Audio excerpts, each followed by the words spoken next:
Hi, my name is Randy Weis. I am the Logix One Practice Manager for Virtualization and Data Management. And I'd like to talk about big data today. Big data is, again, one of those marketing terms like cloud that maybe doesn't have as much meaning as when it first came out. Sounded good. But it has come to mean some very specific things for those of us in the storage industry. And what big data is large amounts, and I mean terabytes, hundreds of terabytes, and even petabytes of unstructured data. A lot of times big data is talked about in the context of analyzing web traffic, click-through data.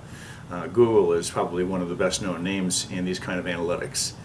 But big data can be very much a commercial or an enterprise technology as well, and I'm finding big data applications having a lot more relevance in areas like healthcare and insurance and life sciences.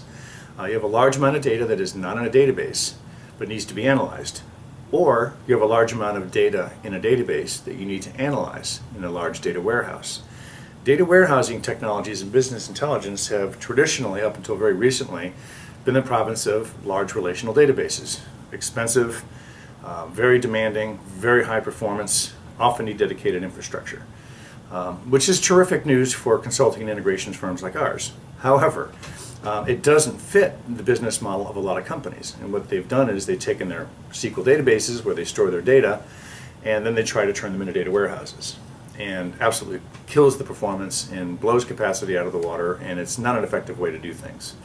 They can be a lot more nimble and a lot more quick if they can extract that data out of their relational database, whether it be SQL or Oracle or MySQL, and then dump it into an unstructured database environment where they're grabbing certain kinds of content and then can process it very rapidly using the big data technologies of Hadoop and MapReduce as an example.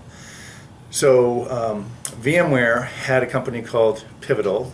It's a long story for the provenance of that company, but it is a big data consulting and software design company now.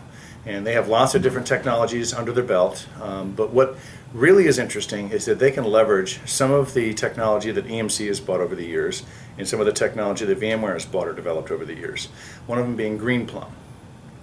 So Greenplum will help integrate your big data environment, which takes vast amounts of data, and makes it available for this low-cost, relatively low-cost solution that will allow you to analyze a large amount of content very, very quickly.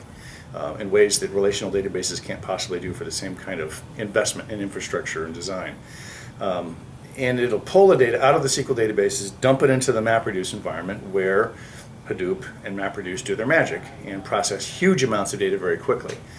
So companies that have a large amount of data that is trapped in a relational database and they don't really want to build out a whole data warehouse, traditional business intelligence infrastructure, can implement some of these big data technologies that will pull the data out and dump it into an environment that, again, can be high capacity, lots of compute, scale out environment, and process these huge amounts of data in a way they could never do before and more affordably.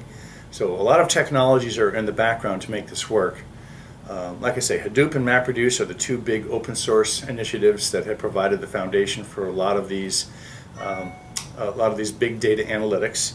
A lot of other technologies that roll up into it, and having technologies behind the scenes, relatively inexpensive NAS storage that scales out in the petabyte level. An example would be Isilon, which is a scale-out NAS environment where every node adds power and capacity and processing to the NAS environment.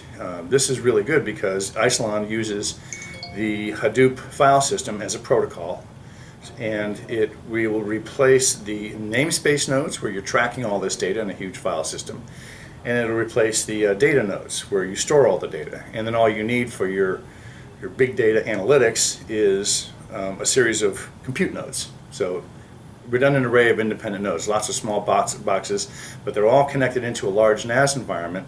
So now you have a much more affordable way and a lot more approachable way where you can build out a big data environment without it having being sort of a science project.